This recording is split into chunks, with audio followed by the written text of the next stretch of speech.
వెతుక్కుంటూ భూమి మీదకి వచ్చిండు.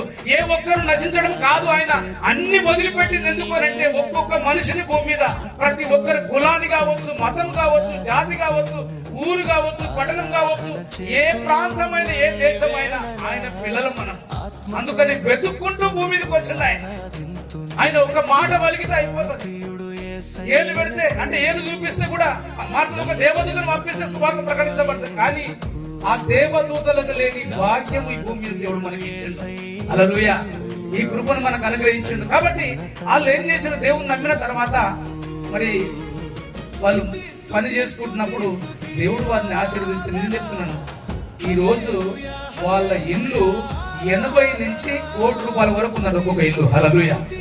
వాళ్ళు చెప్తున్నారు సాక్ష్యం, అయ్యా మొదటిగా మేము దేవుని తెలుసుకున్న తర్వాత దేవుని కొరకు ఆశపడ్డ ప్రాణాన్ని తృప్తిపరిచిండు దేవుడు. వాళ్ళు చూస్తే సింపుల్ గా ఉన్నారు. వాళ్ళని చూస్తే అసలు